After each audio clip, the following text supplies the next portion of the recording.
Hello दोस्तों, आप सबों को मेरे YouTube चैनल पहाड़ मैथ मस्ती में स्वागत है। मैं हूं रोहित कुमार। आज हम मेंसुरेशन चैप्टर अर्थात क्षेत्रमिति का कुछ डिफिनेशन, कुछ फार्मूला एवं कुछ इम्पोर्टेंस ट्रिक के बारे में बताने के लिए जा रहे हैं। सबसे पहले हम आयत के बारे में बताएंगे। तो आयत जो होती है, आयत में वैसे कह सकते हैं चार भुजाओं से घिरे हुए क्षेत्र को आयत कहेंगे, लेकिन इसका जो डिफिनेशन तौर से लिखना है वो समझना है। चार भुजा तो वर्ग में भी होती है, लेकिन उसको आयत तो नहीं कहते हैं। उसके बारे में थोड़ा अच्छे से समझना है। कभी कभी आयत और वर्ग में क्या अंतर है, बच्चे को कंफ्यूज हो जाता है, तो उसके बारे में हम डीपली से बता रहे हैं। देखिए, आयत का इंग्लिश होता है रेक्टेंगल। चार भुजाओं से घिरा हुआ क्षेत्र जिसके आमने सामने की भुजाएं बराबर और समांतर होती है तथा प्रत्येक को 90 डिग्री का होता है, आयत कहलाता है। ए बी सी डी एक आयत है, ठीक ना। ए बी सी डी एक क्या है? आयत है। अब देखिए, यहाँ कुछ दिया हुआ है कि जैसे ए डी ऊपर वाला जो साइड भुजा दिख रहा है, ये भुजा हुआ, इसके सामने का भुजा हुआ बी सी। ये दोनों जो भुजा होता है इसको लंबाई बोलेंगे, तो बी सी को लंबाई बोलेंगे, तो ए डी भी लंबाई ये है। इसमें आयत में दो लंबाई हुई। जैसे हुआ ए सी, सॉरी ए बी जो है, ए बी चौड़ाई हुई तो डी सी भी चौड़ाई हुई। तो यहाँ लिखे हैं ए डी बड़ा, ए डी के सामने एक भुजा बी सी और ए बी के सामने एक भुजा डी सी। तो ए डी जो है उसके सामने भुजा जो डी सी है वो क्या है? लंबाई को डिनोट करता है। और ए बी जो है, ए बी के जो सामने भुजा डी सी है वो चौड़ाई को सूचित करता है। अब एक बात हम यह बताना चाहेंगे कि आयत में जो होती है दो विकर्ण खींच सकते हैं। जैसे शीर्ष से होकर जाएगा, जैसे बी से डी तक जो मिलाए तो एक विकर्ण हुई, और एक ए से लेके सी तक जब मिलाएंगे तो दूसरा विकर्ण होगा। अब एक बात और है कि आयत में जो होती है विकर्ण, दोनों जो विकर्ण होते हैं दोनों विकर्ण की लंबाई समान होती है। आयत का जो लंबाई होता है वो और चौड़ाई होता है, लंबाई जो होता है चौड़ाई से कभी अधिक होता है, कभी कम भी होता है। अक्सर सवाल में जो है लंबाई क्या होती है, लंबाई की मान चौड़ाई से ज्यादा होती है। अब बात समझना है कि यदि कोई बच्चे ए से चलना प्रारंभ करता है, यदि ए से चलना प्रारंभ करे और बी तक जाए, बी से फिर सी तक जाए, सी से फिर डी तक जाए, डी से पुनः ए तक लौट आवे, तो जब एक चक्कर पूरा करता है, तो एक चक्कर जब कोई बच्चे पूरा करता है तो उसको, उस चक्कर को परिमाप कहेंगे। परिमाप अर्थात घेरा भी कह सकते हैं, परिमाप, परिमिति, ये सब कह सकते हैं। आयत का परिमाप जो होता है, आयत के चारों तरफ एक चक्कर लगाता है तो उसका परिमाप कहलाएगा, उसका घेरा कहलाएगा। अब एक बात और बताएंगे, इसके अंदर ये जो बना है ए बी सी डी, ये जो आकृति बना है जो चार भुजाओं से घिरा हुआ है, इसके अंदर जो भी वस्तु, जैसे मान लीजिए कि ऐसा आयताकार हमें खेत है, इसके अंदर जो भी फसल लगाते हैं वो क्षेत्रफल में आएगा, ठीक ना। इसके अंदर जो भी वस्तु रखते हैं, जो स्थान छेक रहा है, ये सब कौन सी में आएगा? क्षेत्रफल में आएगा। तो यानी कि चक्कर घेरा लगाएगा तो एक चक्कर, एक तरफ मतलब चारों तरफ चक्कर लगाएगा तो वो परिमाप, और अंदर में जो भी वस्तु हटेगा तो वो क्षेत्रफल में आएगा। इसके बारे में जो है सूत्र हम आगे विस्तार से बताएंगे। थोड़ा सा फिर चित्र वर्ग के बारे में बताते हैं। वर्ग, एक बात और, दोनों में एक सामान्य अंतर है कि आयत में लंबाई चौड़ाई अलग अलग होती है, लेकिन वर्ग की बात किया जाए तो वर्ग में थोड़ा सा एक गुण अलग है कि वर्ग में सभी भुजा लंबाई और चौड़ाई दोनों क्या होता है? बराबर ही होता है। तो वर्ग का देखिए, इसमें भी प्रत्येक कोण 90 डिग्री का होता है, आयत में भी प्रत्येक कोण क्या होता है? 90 डिग्री का होता है। वर्ग में भी प्रत्येक कोण 90 डिग्री का, ये समानता है आयत और वर्ग में। सिर्फ अंतर ये है कि वर्ग में जो होता है प्रत्येक भुजा बराबर होता है, आयत में प्रत्येक भुजा बराबर नहीं होता है, यानी कि लंबाई चौड़ाई अलग अलग होती है। तो यहाँ देखिए, आयत में सिर्फ आमने सामने की ही भुजा बराबर होती है। अब वर्ग में देखिए, वर्ग में देखिए यहाँ डिफिनेशन कुछ बताया। स्क्वायर, वर्ग वह समतल क्षेत्र है जिसकी चारों भुजाएं समान होती है तथा प्रत्येक को 90 डिग्री का होता है। ए बी सी डी एक वर्ग है। जैसे मान लीजिए ए बी 5 मीटर का होगा तो डी सी ए डी भी 5 मीटर का होगा। चूंकि वर्ग है तो वर्ग में सभी भुजा क्या होता है, बराबर है होता है। और डी सी भी 5 मीटर का होगा और बी सी भी 5 मीटर का। यदि मान लीजिए ये 10 हो रहा है तो सारा भुजा क्या होगा, 10-10 का होगा। और प्रत्येक कोण जो होता है वर्ग का 90 डिग्री का होता है। और आयत में जैसे वर्ग में जो होता है, जैसे बी डी को मिला के एक विकर्ण खींचे हैं, इसमें भी ए से लेकर सी तक एक लाइन खींच के एक विकर्ण खींच सकते हैं वर्टेक्स से मिला, सिर से मिला के। तो देखिए आयत और वर्ग में एक एक समानता है। अब समानता यह है कि परिमाप के लिए सभी चित्र में एक जैसा ही वर्णन है। जैसे मान लीजिए कोई बच्चे ए से बी तक चला और बी से फिर सी तक चला, सी से फिर डी तक, डी से फिर ए तक, तो एक चक्कर हुआ, तो एक चक्कर होगा तो एक चक्कर तय करेगा तो उसका परिमाप कहलाएगा, परिमिति कहलाएगा। एक चक्कर तय करेगा तो उसका परिमाप कह सकते हैं, उसका परिमिति कह सकते हैं। या कोई इसमें जो है परिमिति, या इसका कोई घेरा करता है, मान लीजिए कोई पशु जो है ऐसा ऐसा वर्गाकार खेत है, इसके चारों बगली जो है तार से घेर रहा है।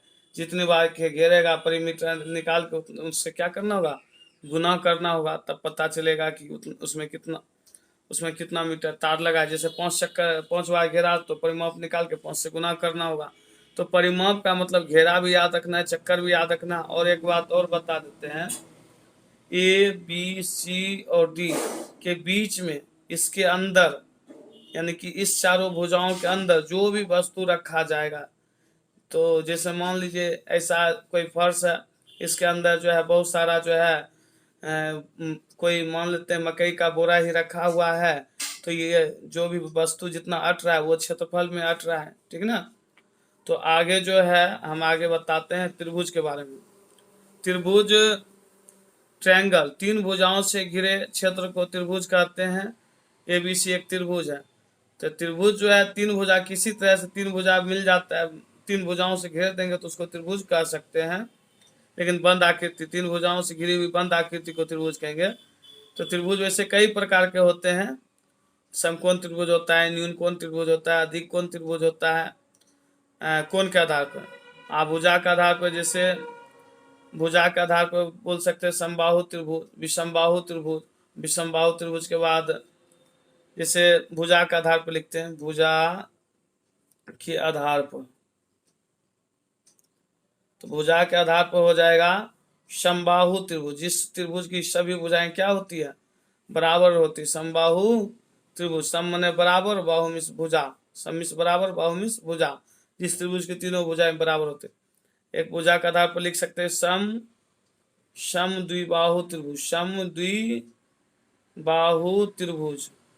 जिस त्रिभुज की 2 भुजाएं आपस में बराबर होते हैं। एक होता है विषम बाहु त्रिभुज, विषम बाहु त्रिभुज, जिस त्रिभुज की कोई भुजा आपस में बराबर नहीं होती है। अब समबाहु त्रिभुज का एक छोटा सा उदाहरण देते हैं एक चित्र के माध्यम से। मान लीजिए ये 5 मीटर का है, तो यह भुजा 5 मीटर का होगा, यह 5 मीटर का होगा। इसको समबाहु त्रिभुज कहेंगे। इस त्रिभुज को क्या कहेंगे, समबाहु कहेंगे, समबाहु। अब समद्विबाहु त्रिभुज के बारे में बता रहे हैं। जैसे मान लीजिए ये 8 मीटर का है, ये 8 मीटर का है, ये है 7 मीटर का। तो 2 भुजा किन्हीं 2 भुजा बराबर है, तो इसको कह देंगे सम द्विबाहु त्रिभुज, सम द्विबाहु त्रिभुज। अब देखिए एक और बता रहे हैं। जैसे मान लीजिए कि इस तरह से हम त्रिभुज कर रहे हैं, ये है 5, ये है 6, ये है 7, इस तरह का जो मतलब मीटर लगा दिए। तो ये इस तरह का जो भुजा अलग अलग है तो इसको कहेंगे विषम बाहु त्रिभुज। जिस त्रिभुज की सभी भुजाएं क्या होती है, बराबर, विषम बाहु त्रिभुज। अब जो है अब कोण के आधार पर भी होती है, उसको आगे वीडियो में बताएंगे। अब जो है घन के बारे में बताते हैं। घन का इंग्लिश होता है क्यूब। घन वह ठोस है जिसकी लंबाई, चौड़ाई और ऊंचाई समान हो। घन में भी 2 अक्षर होता है और वर्ग में भी 2 अक्षर होता है। वर्ग में सभी भुजाएं बराबर होती है, वर्ग में लंबाई एवं चौड़ाई होती है। लेकिन घन में जो होती है लंबाई, चौड़ाई, ऊंचाई तीनों होती है। इसलिए ये भी दो अक्षर, ये दो अक्षर, मतलब इसका जो भी सतह होती है वो सारा वर्गाकार होता है, इसीलिए वर्ग की चर्चा किए। इसमें 6 सतह होता है। देखिए, एक ये सतह हुआ, एक, एक दो, तीन, चार, एक 5 हो गया यहाँ, मतलब जैसे ये, जैसे पूरा इधर 5 और उसके पीछे एक है 6, 6 सतह होता है। यहाँ देखिए लिखा हुआ है कि घन में 12 किनारे, किनारे जो होता है वो बता रहे हैं। किनारे जो होती है वो समझा रहे हैं। किनारे जैसे मान लीजिए बड़का लाइन है, जैसे ई से डी तक एक किनारा हुआ, एक इसको एक लाइन से करते हैं, बराबर जो लाइन है, एक यहाँ से मिला दे, एक हुआ, ये 2 हुआ, ये 3 हुआ, ये 4 हुआ, ऐसे करके 4 लाइन मिला। अब देखिए इधर ये वाला लाइन, ये ऐसे करके ऐसे ऐसे वाला लाइन, तो ये देखिए इसमें 2 लाइन डिनोट करते हैं, ये भी 4 गो लाइन पूरा। अब ये वाला लाइन जो तिरछा है, एक इसमें 3 गो डिनोट कर रहे हैं। तो इस तरह से सब चरचर हो रहा है, तो सबको यदि गिनेंगे तो 12 किनारा हो जाएगा, अर्थात घन में जो है 12 भुजा से मिलकर घन बना है। तो किनारा को भुजा भी दूसरा नाम बोलते हैं। 12 किनारा होता है और 6 वर्गाकार सतह होती है और 8 शीर्ष होता है। 8 क्या होता है? शीर्ष। शीर्ष किसको कहेंगे वो बता देते हैं। शीर्ष हो गया, जैसे बिंदु जैसे है ए बिंदु, एक यहाँ से कई लाइन गुजर रहा है, इसको शीर्ष कहेंगे। एक बाद बी हो गया, यहाँ ये बी के बाद सी हो गया, सी के बाद डी हो गया, डी के बाद ई हो गया, ई के बाद एफ हो गया। तो इस तरह से एफ यहाँ तक में 6 हुआ। अब देखिए ये जी हो गया, उसके बाद जी के बाद ये एच, जी के बाद ये एच हो गया। यहाँ शीर्ष सब मिला के जो है 8 शीर्ष होता है, ठीक है ना। जहाँ से 2 से अधिक रेखाएं गुजर रहा है जिस बिंदु से, उसको शीर्ष कह सकते हैं। तो अब फिर घनाभ के बारे में बता रहे हैं। घनाभ, घनाभ क्यूबॉइड, घनाभ ऐसा ठोस है जिसकी प्रत्येक सतह आयत के जैसे होती है।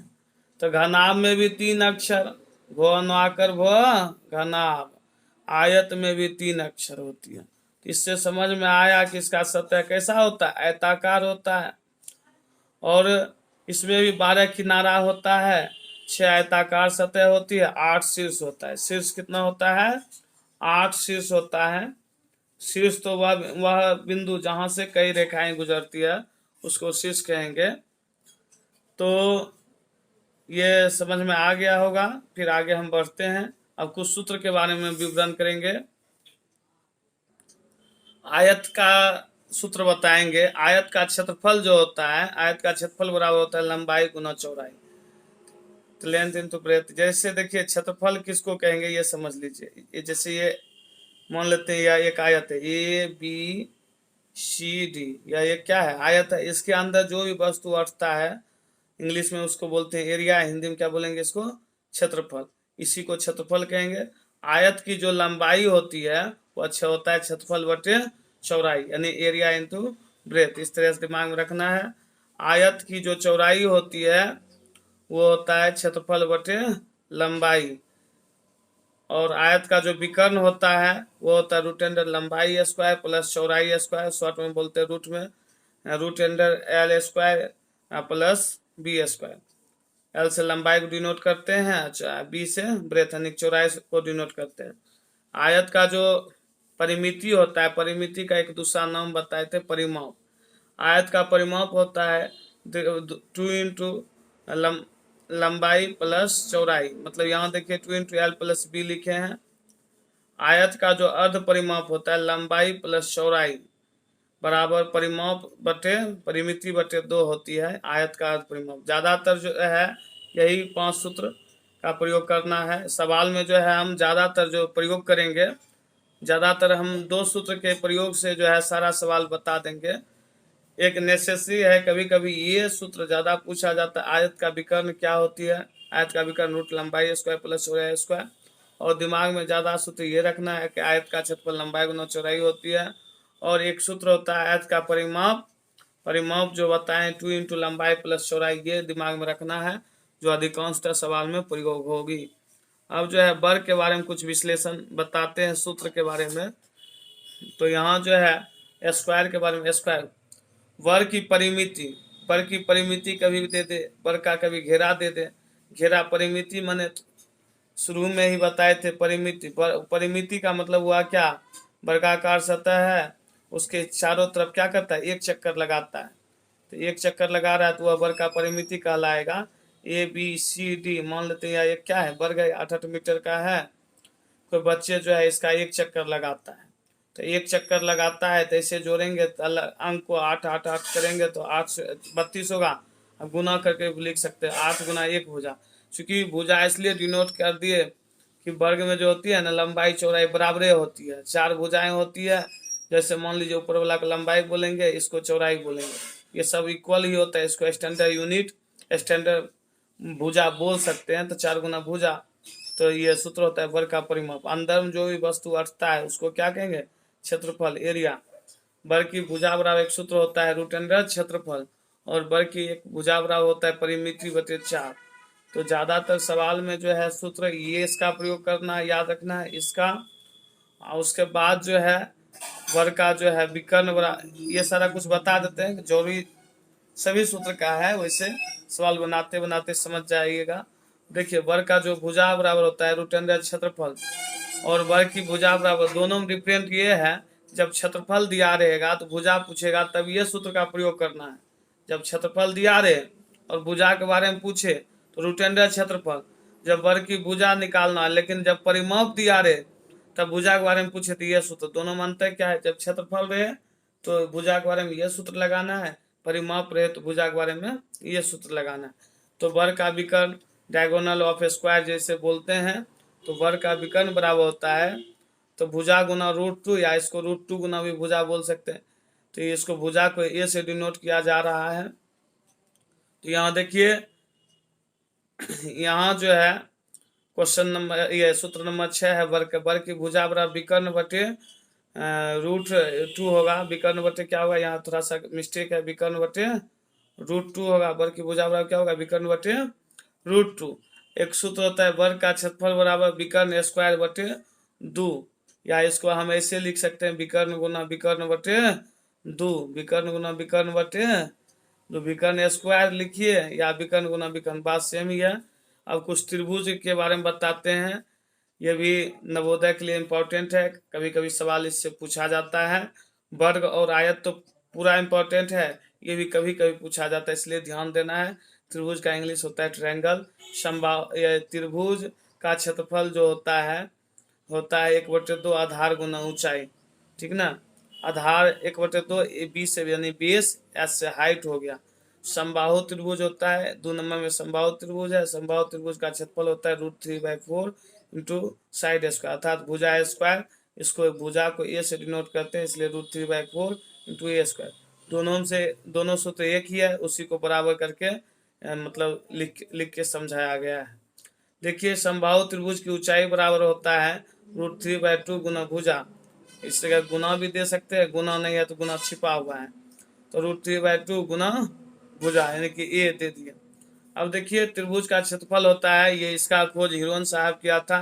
हिरोन बहुत अच्छे गणितज्ञ थे, और इस त्रिभुज, ये सूत्र के मदद से कोई भी त्रिभुज है उसका क्षेत्रफल आसानी से निकल जाता है। तो त्रिभुज का क्षेत्रफल होता है √S into S minus A into S minus B into S minus C. S का मतलब होता है सेमी पेरीमीटर, सेमी पेरीमीटर का हिंदी होता है अर्ध परिमाप। अर्ध परिमाप अर्थात 3 साइड होता है। तो यहाँ देखिए जहाँ ए बी सी तीनों भुजाएं, तो S बराबर अर्ध परिमाप होता है, इसको हिंदी में अर्ध परिमाप बोलते हैं, semi perimeter. A + B + C/2 होती है।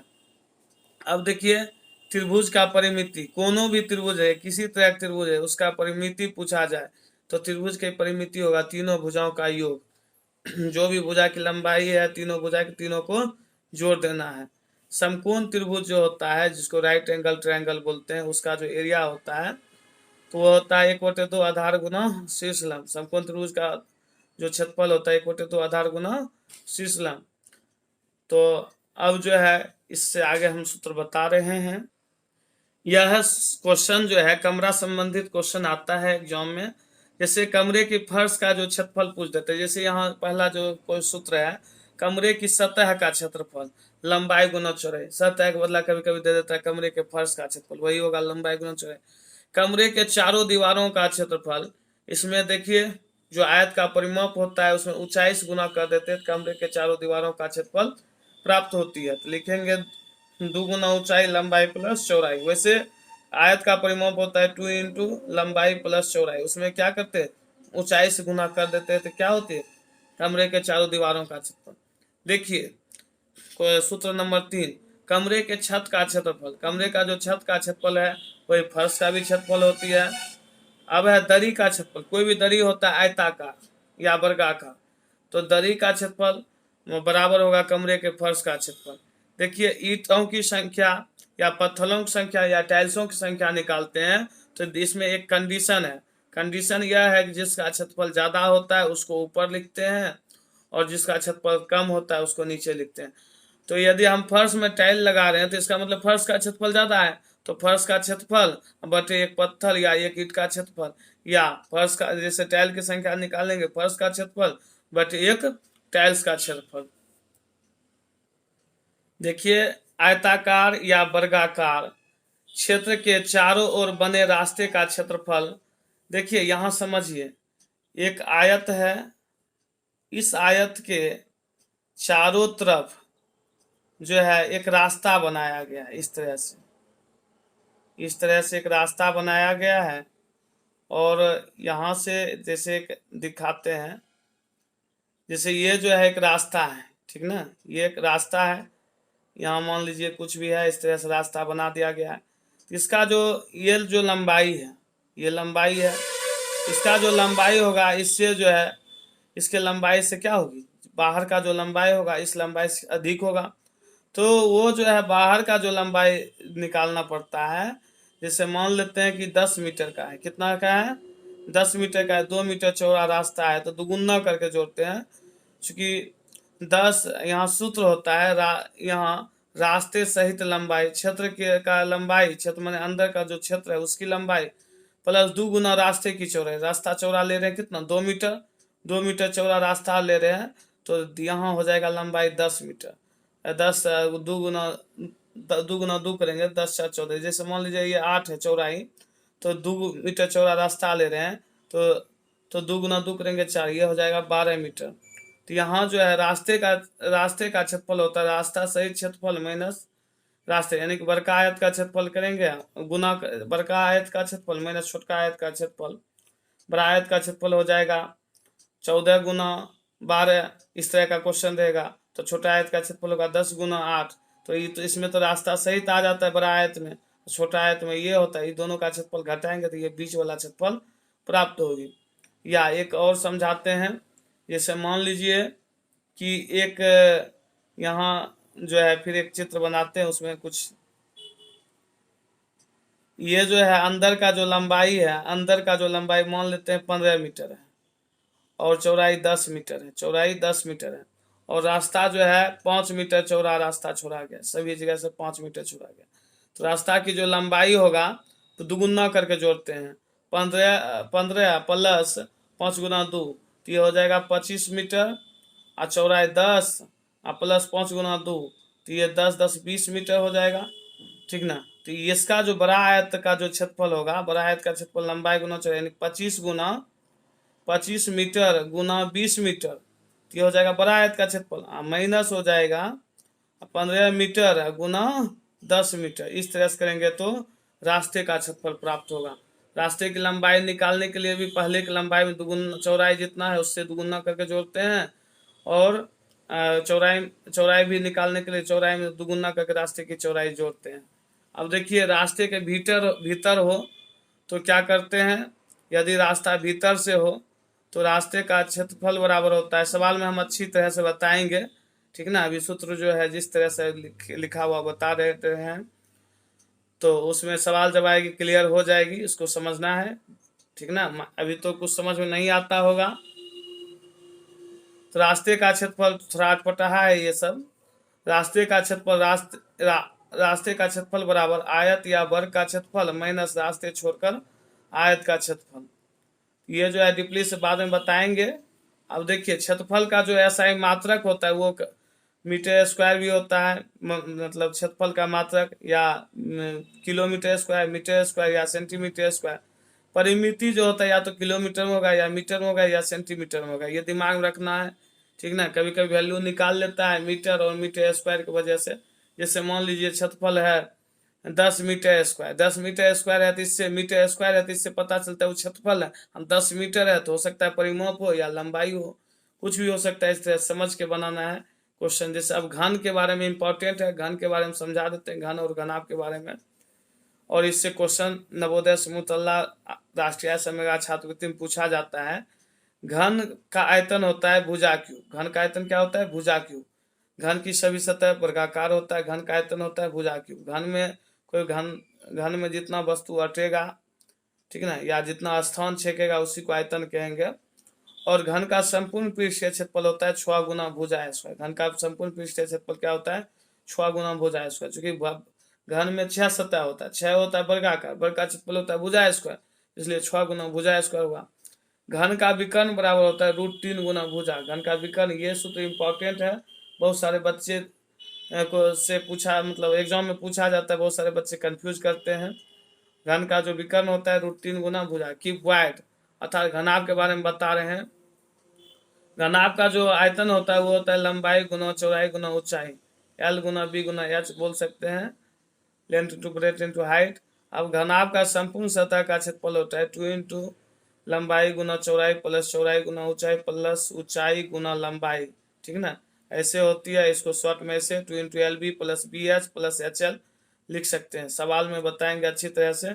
और घनाभ का जो विकर्ण होता है वो होता है रूट लंबाई स्क्वायर प्लस चौड़ाई स्क्वायर प्लस ऊंचाई स्क्वायर। देखिए घन का जो आयतन होता है ना, आयतन होता है मतलब किएम क्यूब में, मतलब मीटर क्यूब में, या सेंटीमीटर क्यूब में, ये सब में होता है। अब जो है इससे नवोदय समूहतल्ला और सैनिक का जो इम्पोर्टेंट है वो बच गया है वृत्त। वृत्त के बारे में बता रहे हैं। वृत्त जो होता है ना, जैसे चूरी होता है, चूरी हो गया, चूरी के बाद रोटी हो गया, ठीक ना, साइकिल का पहिया हो गया, वो सब वृत्त आकार से हो जाएगा। वृत्त की परिधि होती है 2πr। वृत्त की परिधि क्या होती है? 2πr। और वृत्त का क्षेत्रफल होता है 2πr स्क्वायर। ये दो सूत्र मतलब नवोदय से रिलेटेड सैनिक वगैरह में आएगा, इससे बाहर नहीं आएगा। जो भी सूत्र था नवोदय सैनिक, समूहतल्ला, RK मिशन, सूत्र वो सब हम बता चुके हैं। और इससे भी अधिक सूत्र है, लेकिन वो जो है आगे के कंपटीशन में है, तो वो हम आगे बताएंगे। और सवाल के माध्यम से जो है सभी क्वेश्चन को नवोदय में के किताब से सारा अच्छे ढंग से बताएंगे। यदि आप सबों को मेरा वीडियो कैसा लगा कमेंट करें, और इस तरह का वीडियो हम बनाते रहेंगे।